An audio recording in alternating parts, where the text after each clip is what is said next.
안녕하세요. MTN 이슈체크입니다. 저는 이로 기자고요. 최근에 소형 모듈 원전, 일명 SMR에 투자한 자들 가운데 이름이 널리 알려진 거물들이 많습니다.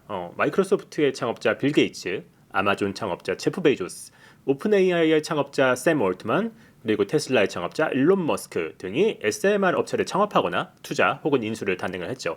이쯤 되면 왜 이 부자들이 SMR을 콕 집어서 투자를 하는지 궁금해집니다. 이게 아닌 게 아니라 SMR에 자주 붙는 수식어가 바로 전력 시장의 게임 체인저라는 말입니다. 에너지 게임의 판을 바꿀 수 있다라는 그런 뜻이죠. 근데 이게 일각에서는 SMR이 경제성도 없는데 무슨 게임 체인저냐라는 말을 하기도 합니다. 과연 어느 쪽의 말이 맞을까요? 이슈체크에서 SMR의 경제성 논쟁을 비롯한 이야기들을 다뤄봅니다. 오늘날 SMR을 둘러싼 논쟁의 시작이자 끝이 바로 경제성입니다. 쉽게 말해서 기존의 에너지, 석유나 가스, 심지어 원자력 발전이나 신재생 에너지보다도 SMR이 더 비싸다라는 겁니다. 이 경제성 논쟁을 이해하기 위해선 일단 SMR이 뭔지를 알 필요가 있습니다. SMR은 스몰 모듈러 리액터의 약자고요. 개념적으로 통상 700MWh 이상을 대형 원전이라고 하고요. 300에서 700MW 사이는 중형 원전, 그리고 소형은 10에서 30MW급 이하를 뜻합니다. 그런데 이게 소형이라고 무시할 게 아닌 게 300MW면은 매일 약 15만 가구가 전기를 쓸 수 있는 수준이라고 합니다. 한국에서 생산하는 전력 용량이 총 120GW, 그러니까는 메가와트로 따지면 12만 메가와트 정도 됩니다. 그래서 이거 단순 계산을 해보면은 SMR 약 400개 정도면 국내 전력 사용량을 어느 정도 커버를 할 수 있다라는 그런 계산도 나오죠. SMR을 통상 4세대 원전이라고 부릅니다. 이걸 세대별로 한번 이해를 해보면요. 1세대 원전은 상용화하기 전 일단 개념 단계에서의 원자력 발전이고요. 이거를 상용화한 게 바로 2세대 원전입니다. 우리가 물을 냉각제로 쓰는 경수로 타입이라고 부르는 것들이 바로 이 2세대 원전에 속하고요. 우리나라에 있는 노후된 원전들은 대부분 다 2세대 원전이라고 생각하면 쉽습니다. 그리고 그걸 표준화하고 안정성도 강화하고 또 크기도 키워서 경제성도 확보하는 차원에서 만든 게 바로 3세대 원전입니다. 그리고 이 4세대 원전은 기존 3세대 원전에서 총 4가지를 업그레이드한 버전입니다. 이 4가지는 안전성, 지속 가능성, 핵 비확산성, 그리고 경제성입니다. 이걸 하나씩 풀어보면요. 안전성은 원전에서 발생할 수 있는 사고를 줄이는 부분이죠. 예를 들어서 후쿠시마 원전 사고를 생각을 해볼게요. 이때 사고가 났을 때 생긴 문제가 바로 외부 전력이 지진 때문에 모두 끊겼다는 것이었습니다. 이때 원전이 갑자기 멈췄을 때 원전을 식히기 위해서는 냉각수를 부어줘야 되는데요. 그런데 이때 외부 전력이 터빈을 돌리지 못하다 보니까 냉각수가 들어오지 못하고, 그러니까 온도가 점점 올라가서 멜트다운 사태가 발생한 것이었죠.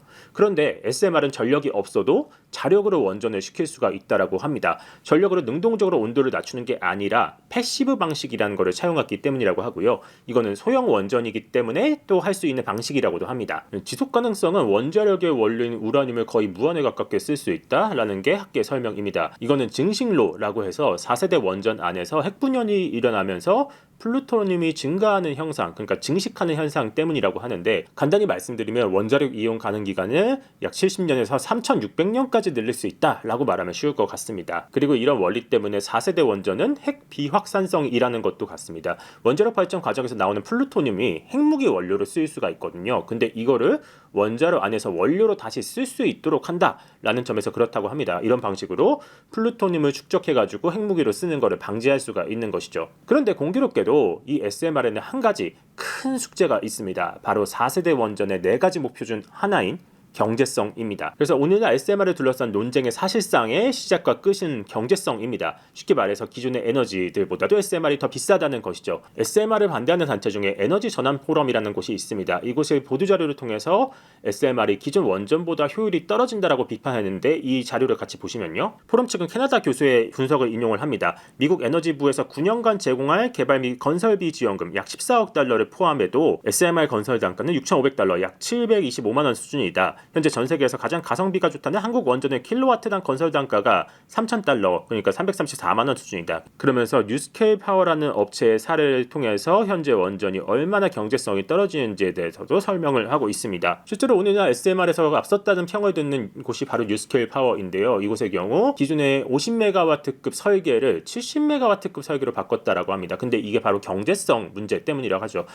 다시 말해서 작으니까 경제성이 안 나오기 때문에 설계를 큰 걸로 바꿨다라는 뜻이고요. 그러면서 건설 비용도 기존 53억 달러, 우리나라 돈으로 약 7조 원 수준에서 93억 달러, 그러니까 우리나라 돈으로 약 12조 원까지 증가를 하게 됩니다.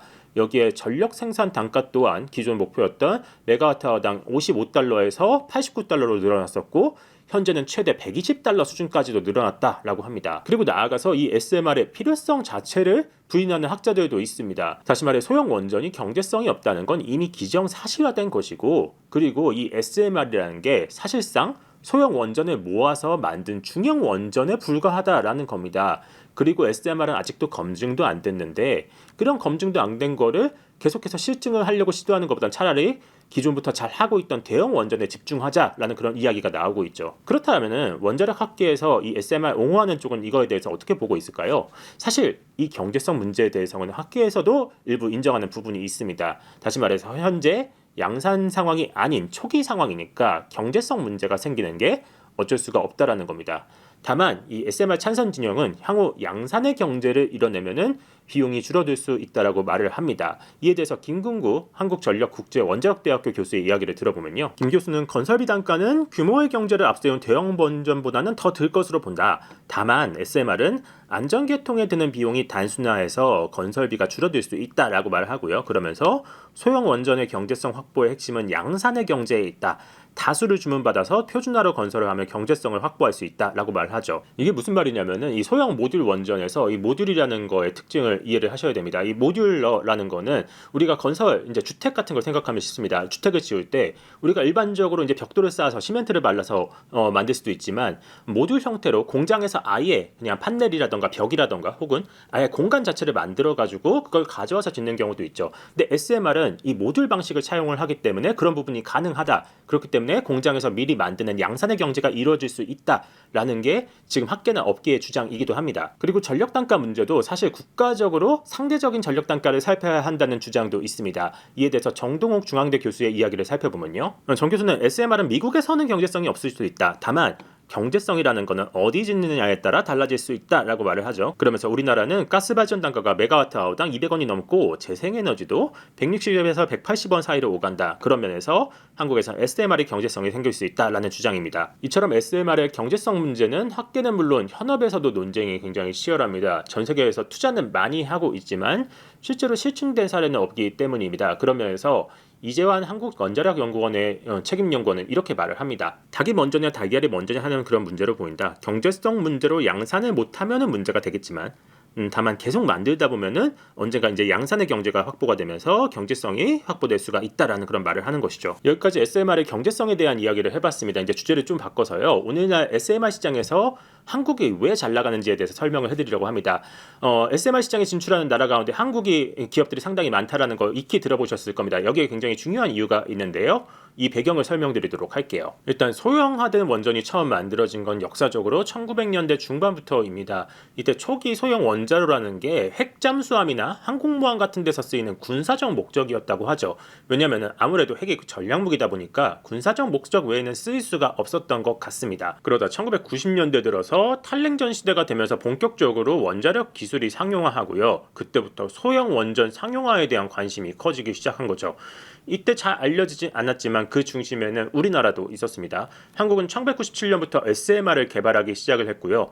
전 세계적으로 이 SMR 개발 시점이 굉장히 이른 편이었다라고 합니다. 이 당시의 이야기를 들어보면 학계가 당시 정치권을 설득해서 소형 원전 개발을 추진한 결과 스마트라는 이름의 소형 원전을 개발해서 2012년 한국원자력안전위원회로부터 표준설계 인증까지 받았다라고 해요. 당시 이 원전은 공인등기가에서 인가를 받은 세계 첫 소형 원전으로 국제적으로도 주목을 받았습니다. 이 이미지를 같이 보시면요. 이게 바로 2012년 만들어진 스마트 원자로고요. 이에 대해서 이 설계를 하는데 참여를 했던 김근구 교수는 이렇게 말을 합니다. 1990년대부터 원자로를 다양하게 활용하려면 소형 원전이 장래성이 있다고 봤다. 실제로 2007년 자료에 따르면 전 세계에서 운전 중인 발전소 12만 5천 기 가운데 96%가 소형 발전소였다라고 해요. 그러면서 당시 세간에는 SMR 개발에 대해서 의심이 많았었는데 2009년 미국 중심으로 SMR 개발이 추진이 되면서 한국에도 투자 열기가 일어났고 그러면서 2012년 공식적으로 기술 개발을 완료했다라고 발언을 하죠. 다만 사실 당시 한국이 개발한 스마트 원자로는 과거의 산물에 가깝습니다. 현재 논의돼 만들어지고 있는 SMR보다는 한 단계 늦은 3세대 원전인 것이죠.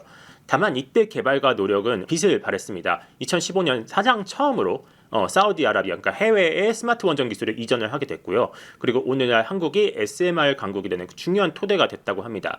또 한국원자력연구원, 두산에너빌리티, 현대건설, 삼성물산 등 SMR의 강점을 가진 기업들도 탄생을 하게 됐죠. 실제로 국내 업체들은 전 세계적으로 SMR의 주요 프로젝트에 이름이 빠지지 않습니다. 내용을 같이 보시면요. 세계에서 SMR 기술을 가장 상용화에 근접했다라는 평을 받는 곳이 바로 이 뉴스케일이라고 말을 했었죠. 근데 이곳은 두산에너빌리티하고 손을 잡았습니다. 두산에너빌리티가 일찌감치 총 1억 6,400만 달러를 투자를 해가지고 뉴스케일 파워에 출자를 한 상태입니다. 이들은 미국 아이다호주에 2029년 상업 운전을 목표로 SMR을 짓고 있습니다. 두산에너빌리티는 여기에 자사의 주기기를 만들어서 공급할 계획이죠. 그리고 빌 게이츠가 세운 테라파워라는 업체도 있습니다. 여기는 미국 와이오밍주의 SMR 실증단지를 착공을 시작을 했는데요. 여기에 투자한 곳이 바로 SK입니다. 약 2억 5천만 달러를 투자해서 같이 이제 협력을 하고 있는 것이죠. 그리고 삼성물산의 경우 루마니아의 SMR 사업을 가속을 하고 있다고 합니다. 여기는 두산에너빌리티도 여기에 참여를 한 상태고요. 그리고 현대건설도 미국, 영국하고 기술 동맹을 맺고 영국의 SMR 사업표에 출사표를 낸 상태라고 합니다. 그래서 최근 SMR이 주목을 받는 이유는 명확합니다. 기존 원전보다 일단 획기적인 개념이면서 동시에 한국이 이 시장을 선도할 수 있다라는 그런 가능성 때문으로 보이죠. 이게 잘만 된다면 이게 국가적 이익을 키울 수 있는 굉장히 좋은 시장을 선점할 수 있게 될 수도 있어 보입니다. 다만 앞서 말했듯이 SMR 논란의 핵심인 경제성 문제를 해결하지 못한다면은 시장이 제대로 펼쳐지지도 못하고 접어질 수가 있겠죠. 이 문제를 갖고 심지어 국내 업계와 학계에서도 의견이 대립 중이니 말입니다. 앞으로 SMR 산업이 어떤 식으로 흘러갈지에 대해서 주목할 필요가 있어 보입니다. 이번 이슈체크는 여기까지고요. 저희는 다음 시간에 더 재미있고 유익한 주제로 찾아오겠습니다. 감사합니다.